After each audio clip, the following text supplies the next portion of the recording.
말할 때 전도가 잘 되지 않는 그런 시대라고 말합니다. 통계에 의하면 교회에서 전도하는 숫자가 교회 성도들의 약 1% 정도. 저희 교회로 하면 뭐 1명, 2명 이 사람들 꾸준히 전도하는 사람은 그 정도밖에 되질 않는다라고 얘기를 하고 있습니다. 아마도 전도하다가 실패해가지고 나는 전도가 체질이 아닌가 보다라는 그런 생각을 하신 분들도 있고, 하다 보면 이게 뭐 여러 가지 많은 상황들이 벌어지니까 전도 쉽지 않네, 이거는 내가 쉽게 할 수 있는 일이 아닌 것 같아, 이렇게 해서 포기하는 경우도 있고, 기독교가 세상에서 조롱받고 그리고 신뢰받지 못하는 가운데 세상이 교회를 걱정하는 그런 상황에서 무슨 전도냐, 이렇게 푸념을 하시는 분도 있는 것 같습니다. 그러다 보니까 교회에서는 날마다 전도의 열정들이 식어가기 시작하고요, 이제 전도는 안 된다, 미래가 암울하다라는 이런 나름대로의 패배의식 같은 것들이 팽배해 있는 것을 보면서 안타깝게 생각합니다.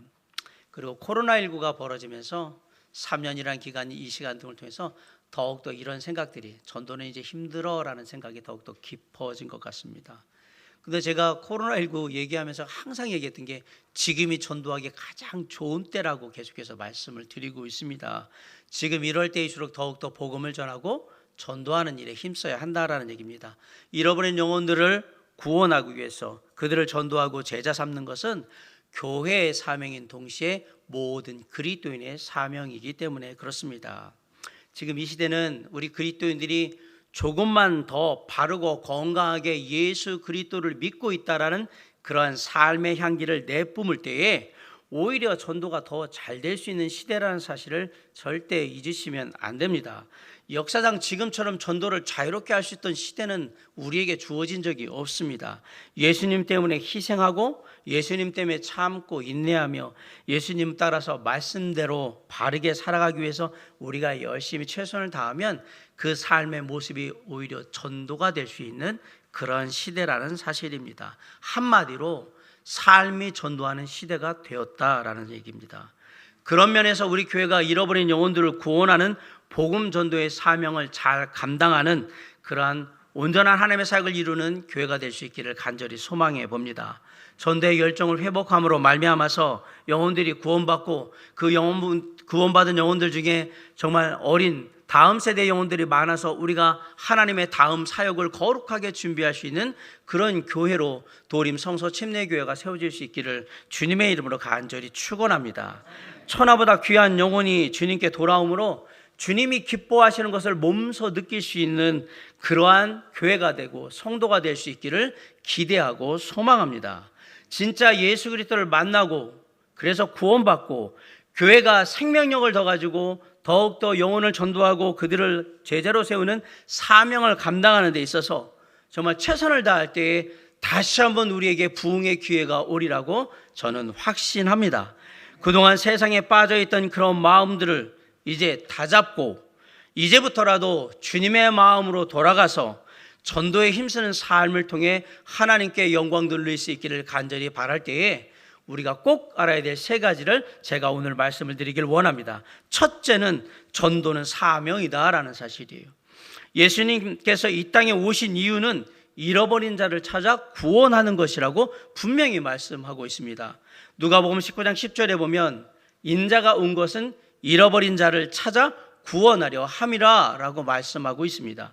요한복음 10장 10절에는 내가 온 것은 양으로 생명을 얻게 하고 더 풍성히 얻게 하려는 것이라 라고 했습니다. 예수님은 이 일을 위해서 이 땅에 오셨어요. 38절 다 같이 한번 읽어볼까요? 자, 시작. 이르시되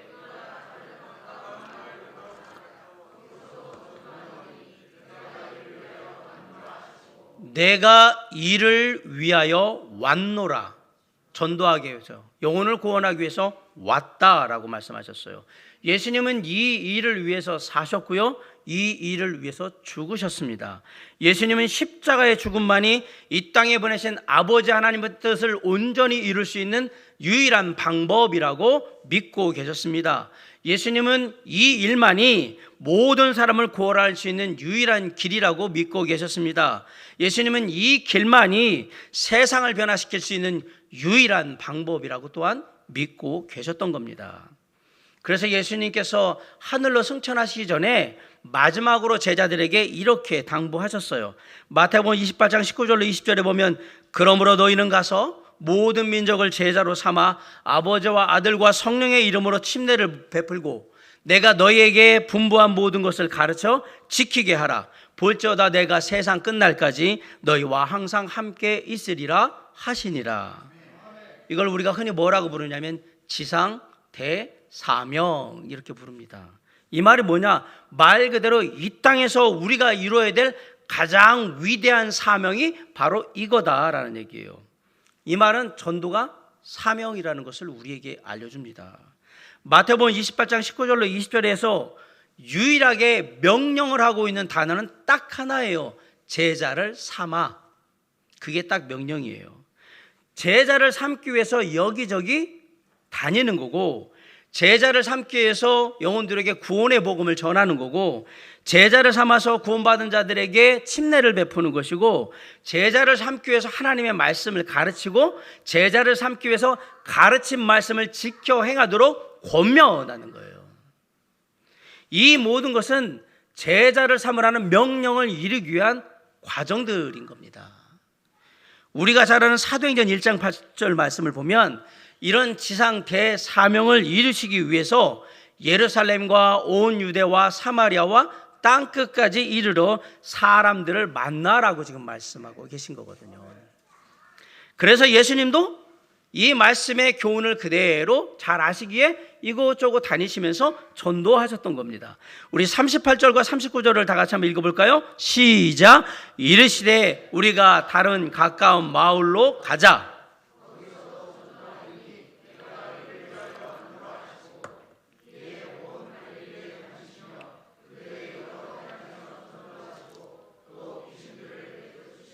네, 다른 마을 가서 전도하시고 갈릴리 다 회당 다니시면서 전도하셨다라고 그랬어요. 마태복음 16장 15절에 보면 너희는 온 천하에 다니며 만민에게 복음을 전파하라 라고 말씀하고 있습니다. 사랑하는 성도 여러분, 저와 여러분이 이 땅에서 꼭 이루어야 될 사명 중에 하나가 무엇이냐? 바로 전도라는 사실입니다. 사명이라고 말하니까 부담스럽죠? 너무 거창하게 생각하지 마세요. 사랑하는 가족 중에 아직 예수 그리스도를 믿지 않는 가족이 있다면, 가까이 지내는 친한 친구 중에 아직도 예수 그리스도를 모르는 친구들이 있다면, 가까이 함께하는 직장의 동료들 중에 아직 예수 그리스도를 믿지 않는 동료가 있다면, 가까이 함께하는 이웃들 중에 아직 예수 그리스도를 믿지 않는 이웃들이 있다면, 그들에게 우리가 할 수 있는 이런저런 모습을 통해서 계속해서 예수 그리스도를 전하는 것이 우리가 해야 할 일이다라는 사실이에요. 그 뜨거운 마음을 가지고 있던 사도 바울이 사람들에게 이렇게 말합니다. 로마서 9장 1절로 3절에 보면 내가 그리스도 안에서 참말을 하고 거짓말을 아니하노라. 나에게 큰 근심이 있는 것과 마음에 그치지 않는 고통이 있는 것을 내 양심이 성령 안에서 나와 더불어 증언하노니 나의 형제 곧 고륙의 친척을 위하여 내 자신이 저주를 받아 그리스도에게서 끊어질지라도 원하는 바로라. 사도 바울이 뭐라고 그랬냐면 나의 형제 곧 고륙의 친척이 구원받기 위했는데 그것에 대한 내게 큰 근심이 있고 마음에 그치지 않는 고통이 있다라고 하면서 뭐라고 그러냐면 내가 저주를 받아 예수 안에 끊어져서 그들이 구원받을 수 있다면 내가 그렇게 되기를 원한다. 영혼을 구원하고 싶은, 전도하고 싶은 그 마음이 뜨겁다라는 사실이에요. 이런 마음을 가질 때 세상을 바꾸는 시작이 이루어지는 것입니다. 그래서 저는 오늘 다시 한번 여러분에게 도전해 보고 싶습니다. 지금까지 그렇고 그런 방식으로 적당히 살다 가려는 생각을 버리시고 우리의 인생의 주인 되신 예수 그리스도의 명령과 모범을 따라서 이번 한 해 세상을 바꾸는 전도의 사명을 함께 이루어갈 수 있기를 주님의 이름으로 간절히 축원합니다. 전도를 우리의 인생의 사명으로 생각하고 전도의 거룩한 습관들을 날마다 들여가면서 그렇게 전도의 힘쓰므로 말미암아서 하나님이 영광 받으시는 귀한 한 해가 될 수 있기를 주님의 이름으로 간절히 축원합니다. 전도에 힘쓰는 삶을 위해서 우리가 첫 번째로 알아야 될 것은 전도가 사명이라는 사실입니다. 두 번째로 우리가 알아야 될 사실은 전도에는 계획이 필요하다라는 사실입니다. 우리가 어떤 맡겨진 일들을 감당할 때는 그냥 막 그 일을 하는 게 아니라 그 일을 어떻게 하면 잘할 수 있을지 계획을 세우는 것이 참 중요합니다. 효율적으로 그 일을 감당할 수 있거든요. 예수님의 삶을 살펴보면 분명한 삶의 전도의 계획을 갖고 사신 것을 우리가 볼 수 있게 됩니다. 오늘 본문을 보면 예수님께서 사람들에게 복음을 전하시고 병자들을 고치시는 바쁜 하루의 일상을 보내신 것을 알 수가 있습니다. 그리고 이튿날 새벽에 한적한 곳에 나가셔서 기도하시는데 제자들이 그 기도하시는 곳에 찾아왔어요. 그리고 예수님께 이렇게 말합니다. 주님, 많은 병자들이 주님을 기다리고 있습니다. 우리 35절로 37절을 한번 읽어보겠습니다. 시작. 새벽 아직도 밝기 전에 예수께서 일어나 나아가 한적한 곳으로 가사 거기서 기도하시더니 36절 37절 네, 사람들이 주님 오시기를 간절히 기다리니까 빨리 가셔야 될 것 같습니다. 근데 이 말을 들으신 예수님께서 한마디로 제자들의 요청을 거절하셨어요. 냉정하게. 왜 그러셨을까요? 이미 예수님께는 다른 계획이 있었기 때문입니다. 그걸 어떻게 하느냐? 38절을 보세요. 자, 함께 읽습니다. 시작. 이르시되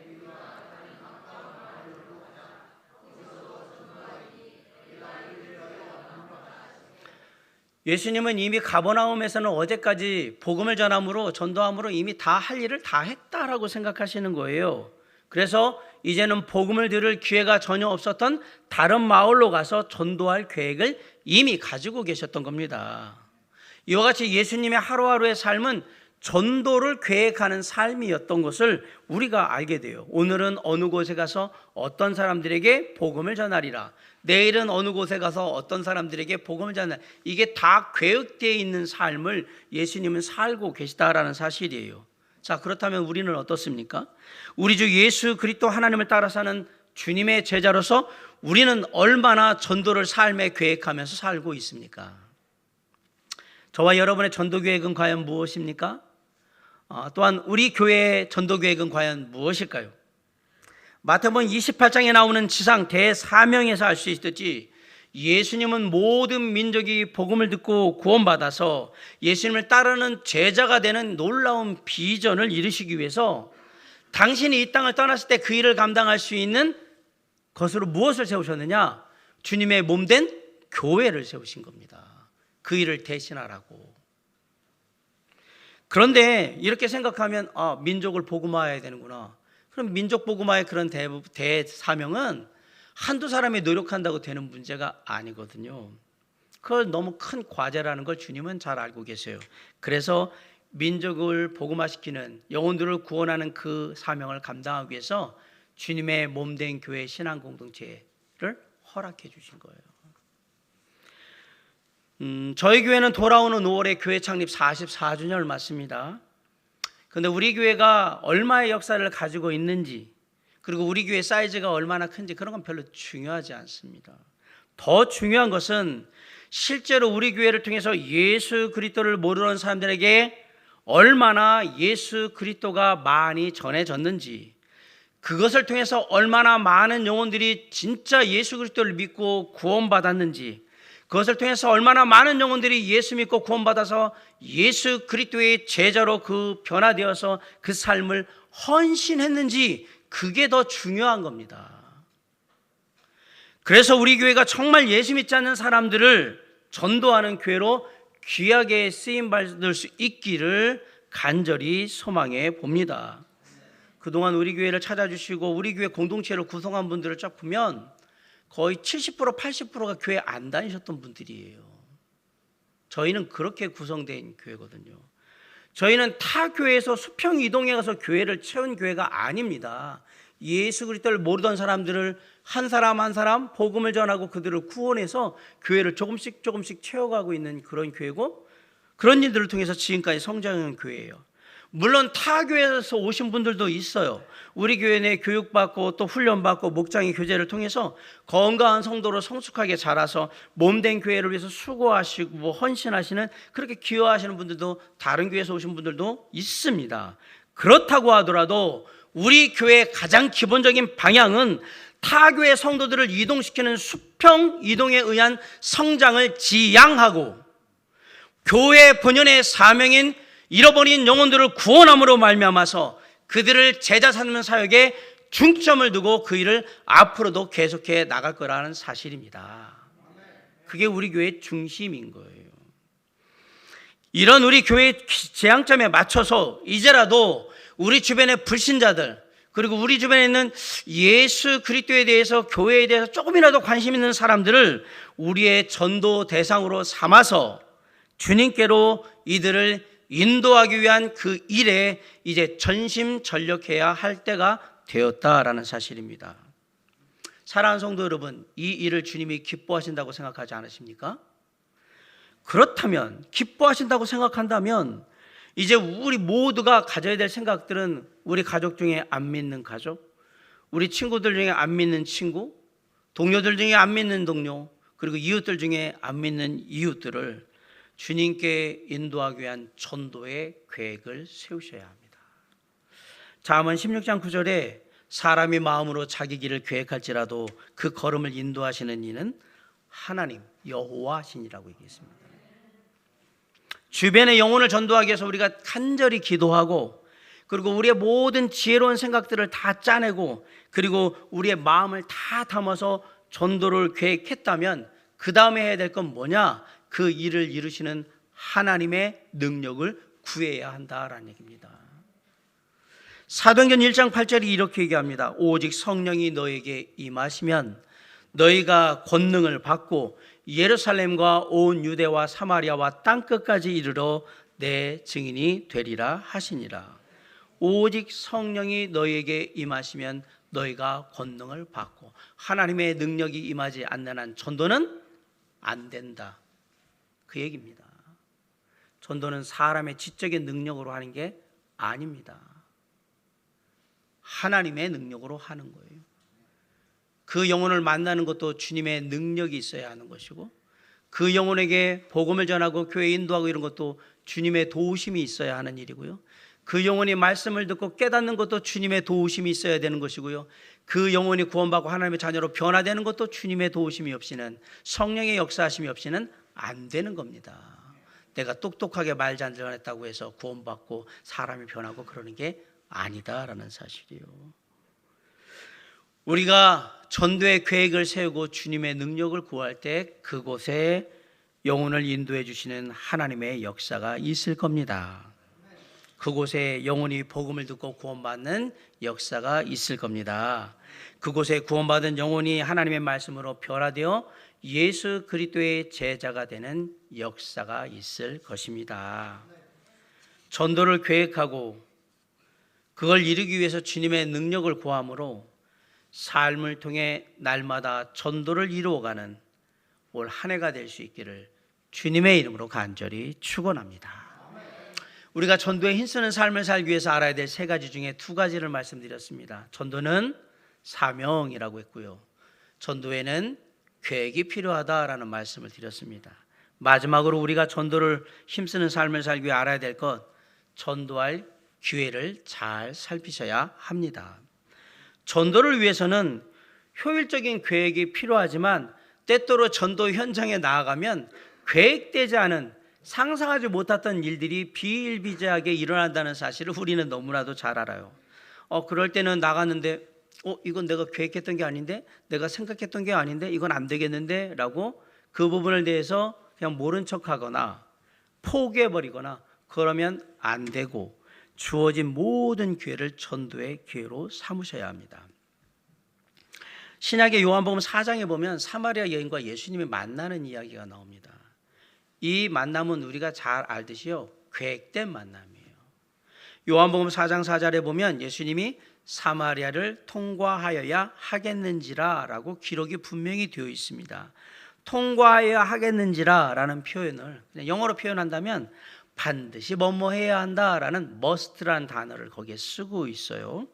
그 말은 뭐냐면 예수님은 반드시 사마리아를 통과해서 갈릴리로 가고자 하는 계획이 분명히 있으셨다라는 얘기예요. 보통의 경우 유대인들은 남쪽의 유다에서 북쪽의 이스라엘 지역으로 갈 때에는 사마리아가 가운데 있으니까 거길 통과하지 않고 이들이 혼혈이기 때문에 이스라엘 백성이라 생각하지 않으니까 이들을 돌아서 이렇게 갔단 말이에요. 그런데 굳이 개보다 못하다고 생각하고 개 돼지 취급을 하면서 상종도 하지 않았던 사마리아인들이 있는 그 지역을 일반 사람도 아니고 예수님이 들어가신다? 그것은 사마리아 여인을 만나시기엔 계획된 만남 이외에는 설명할 수 있는 길이 없습니다. 아예 안 가는 길이니까. 그런데 여기서 우리가 오해하지 말아야 될 게 한 가지가 있어요. 예수님이 사마리아를 통과하는 여정이 계획된 것이지, 물론 거기서 사마리아 여인을 만나게 되는데 우리가 이걸 계획됐다고 얘기하면 예수님이 사마리아 여인에게 미리 드라마 대본을 줘가지고 내가 너한테 이 얘기할 테니까 넌 이 얘기를 해? 그럼 나는 이걸 얘기할 거야? 나는 이걸 얘기해. 이렇게 마치 무슨 드라마 대본 써서 이게 딱딱 맞춰가지고 그 일도 다 계획된 거라고 자꾸 생각을 하는데 전혀 그렇지 않습니다. 예수님이 사마리아를 통과함으로 사마리아 여인을 만나는 게 계획된 것이고 나머지 것들은 그때그때 계획되지 않은 가운데 대화들이 다 이루어지고 있는 것들이에요.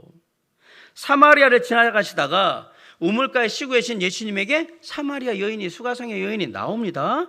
그 나오는 여인에게 당시의 유대인과 사마리아인 사이에 절대로 해서는 안 되는, 상종하지 말아야 되는 문화적인 금기를 깨트리고 예수님이 사마리아 여인에게 얘기한 거예요. 물을 좀 달라라고 대화의 물꼬를 터셨어요. 그러면서 대화가 오가는데 그런 대화 가운데 네가 만일 하나님의 선물과 같고 또 네게 물 좀 달라 하는 네가 누구인지를 알았더라면 네가 그에게 구하였을 것이요 그가 생수를 네게 주었으리라. 이렇게 얘기해 주시는 거예요. 그리고 또 뭐라고 얘기하시냐면 이 물을 마시는 자마다 다시 목마르려니와 내가 주는 물을 마시는 자는 영원히 목마르지 아니하리니 내가 주는 물은 그 속에서 영생하도록 솟아나는 샘물이 되리라. 뭐 하고 있느냐? 지금 대화 가운데 전도하고 있잖아요. 예수 그리스도의 복음의 도를 지금 전하고 있잖아요. 예수님은 사마리아 여인과의 계획된 만남 속에서 이루어지는 계획되지 않은 모든 대화를 전도의 기회로 다 삼으시고 계시다는 사실이에요. 예수님은 주어진 모든 만남의 기회를 전도의 기회로 만들어가면서 살아가고 계신 겁니다. 복음서에 보세요. 우리가 볼 때는 뜻밖의 상황들이 막 벌어지는데 예수님은 그 모든 기회를 다 뭘로 삼고 있냐면 전도의 기회로 삼고 계십니다. 베드로전서 3장 15절에 너희 마음에 그리스도를 주로 삼아 거룩하게 하고 너희 속에 있는 소망에 관한 이유를 묻는 자에게는 대답할 것을 항상 준비하라라고 말씀하고 있습니다. 우리 안에 있는 소망에 관한 이유를 묻는 자들에게, 네가 어떻게 하늘의 소망을 가졌는가 묻는 사람들에게 대답할 것을 항상 준비하라. 근데 언제 물어볼 줄 압니까? 다 돌발 상황이거든요. 미리 계획되지 않은 돌발 상황 속에서도 전도할 수 있는 준비를 늘 갖춰야 하는 겁니다. 일상의 삶에서 우리가 자주 방문하는 곳이 있을 겁니다. 그리고 그곳에서 그것을 운영하시는 사장님이나 일하는 직원들을 자주 만나게 될 겁니다. 그게 뭐 마트든 미용실이든 세탁소든 식당이든 간에 그 안에서 벌어지는 늘 돌발적으로 벌어지는 상황들 속에서도 우리는 예수 그리스도를 전할 준비가 되어 있어야 한다라는 사실이에요. 꾸준히 그것을 이용하면서 불평하지 않는 좋은 태도를 보여주고 때로는 따뜻한 위로와 격려와 감사의 말을 전해주며 더 기회가 된다면 따뜻한 커피 한 잔 나눠주면서 힘들지 않느냐, 요즘 어렵지 않습니까? 이렇게 얘기하면서 함께 삶의 이야기를 나누는, 그러면서 내가 예수 그리스도의 모범을 따르는 그리스도인이라는 사실을 그들에게 조금씩 알려줄 필요가 있습니다. 그렇게 시간을 지낸 다음에 결정적인 순간에 교회로 인도하거나 그들에게 복음을 전하는 거예요. 삶의 모든 순간을 전도의 기회로 삼으라. 그게 생활 전도인 거예요. 어느 장로님이 그 교회 전도왕이셨는데 그분이 하는 게 이런 식이었던 거예요.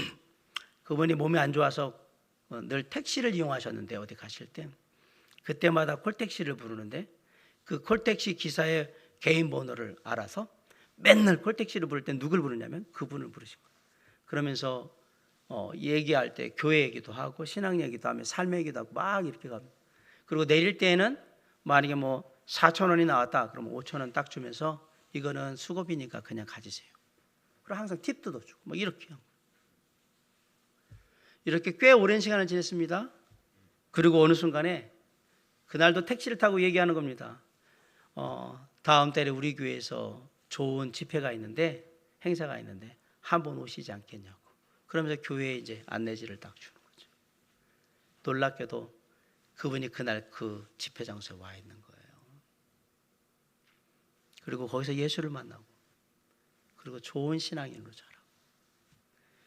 이 택시기사뿐만 아니라 식당의 주인, 세탁소 사장님 이런 식입니다. 계속 그렇게 한 사람 한 사람씩. 삶의 모든 순간순간이 예수 그리스도를 전할 수 있는 귀한 기회가 될 수 있음을 잊으시면 안 됩니다. 그러기 위해서는 영적으로 깨어서 순간순간을 살피셔야 하고 그리고 우리가 지혜롭게 은혜롭게 말하고 행동하는 그러한 모습이 되어야 합니다. 예수님이 그렇게 사셨으니까 우리도 그렇게 사는 겁니다. 내가 있는 곳이 어디든지 그곳에서 지혜롭게 전도의 기회를 잘 찾으시고 그곳에서 은혜롭게 말하고 행동함으로 나의 삶을 통해 모든 삶의 기회들이 전도의 기회가 되도록 만들어가는 올 한 해가 될 수 있기를 주님의 이름으로 간절히 축원합니다. 사도 바울은 제자 디모데에게 이렇게 부탁했습니다. 디모데서 4장 2절에 보면 너는 말씀을 전파하라. 때를 얻든지 못 얻든지 항상 힘쓰라. 디모데서 4장 5절에서는 이렇게 얘기합니다. 너는 모든 일에 신중하여 고난을 받으며 전도자의 일을 하며 네 직무를 다하라. 다니엘서 12장 3절에 보면 이런 말씀이 있습니다. 많은 사람을 옳은 대로 돌아오게 한 자는 별과 같이 영원토록 비치리라. 우리도 주님께서 우리에게 보였던 전도에 힘쓰는 삶을 살아야 하지 않겠습니까? 전도에 힘쓰는 삶을 살고 싶다면 오늘 말씀을 잘 기억해 주시기 바랍니다. 먼저 전도는 모든 믿는 자들에게 사명이라는 말씀 잊지 마시기 바랍니다. 전도를 사명으로 알아야 전도를 위해서 열심히 수고하고 노력하게 되기 때문에 그래요. 전도를 뭐 해도 되고 안 해도 되는 일이라면 누가 그걸 열심히 하겠습니까? 반드시 해야 하는 일, 사명, 내가 반드시 이루어야 될 일, 이 땅에서 내가 반드시 이루어야 될 일이라는 것을 우리가 잊지 않아야 전도를 위해서 수고하고 최선을 다하는 거예요. 두 번째로 그런 사명이 생겼다면 전도에 대한 구체적인 계획을 세우시기 바랍니다. 왜? 우리에게는 아무렇게나 막 할 만큼 그렇게 주어진 시간이 많지 않습니다. 가족이나 친구나 동료나 이웃에게 어떻게 내가 다가가서 복음을 전할까에 대한 구체적인 계획들을 가지셔야 돼요. 그래야 효율적으로 전도를 많이 할 수 있기 때문에 그래요. 그리고 그 계획이 끝났거든 반드시 주님께 그 계획을 이룰 수 있도록 기도하시기 바랍니다. 마지막으로 평소에 우리의 삶의 현장에서 수많은 생각하지 못했던 그런 만남의 기회들이나 상황들이 벌어질 때 그것들을 다 전도를 위해서 활용하셔야 합니다. 우연히 찾아오는 모든 만남들, 그 만남들이 다 전도의 기회인 겁니다. 사실 전도의 기회는 우리가 생각하지 못했던 때에 생각하지 못했던 곳에서 온다는 사실을 꼭 기억하셔야 합니다. 올해는 돌아오는 10월에 저희 교회적으로 새생명 축제를 준비를 하고 있습니다. 그리고 각 부서에서 나름대로 영혼들을 전도하기 위한 여러 가지 행사들을 준비하고 있습니다. 나 때문에, 아니 우리 때문에 누군가가 예수 그리스도를 만나고 그리고 누군가가 복음을 듣고 누군가가 구원받아서 누군가가 영원한 하나님의 나라의 소망으로 기쁘고 감사한 마음으로 살아갈 수 있는 모습들을 자주 주님의 몸된 교회 안에서 볼 수 있기를 기대해 봅니다. 오늘 말씀처럼 다시 한번 전도에 힘쓰는 삶을 우리가 다짐하면서 오늘 정말 올 한 해 그런 마음으로 영혼들을 바라보고 그들을 위해서 기도하며 내가 수고하고 헌신하겠다는 그러한 다짐이 이루어질 때 주님께서 반드시 성령을 통해서 그런 기회를 허락해 주실 것이고, 그리고 영혼들이 구원받는 놀라운 역사와 그들이 변화되어서 하나님의 놀라운 제자로서 성장해가는 모습들을 우리의 삶 속에 귀한 간증으로 경험할 수 있도록 허락해 주실 것입니다. 오늘 이 아침 그러한 마음의 전도에 힘쓰는 삶을 우리의 삶의 다짐으로 삼아서 주님 앞에 우리의 삶을 드리고 다시 한번 도전하는 귀한 은혜가 주님의 몸된 교회와 사랑하는 성도님들 모두와 함께 할 수 있기를 주님의 이름으로 간절히 축원합니다. 기도하시겠습니다.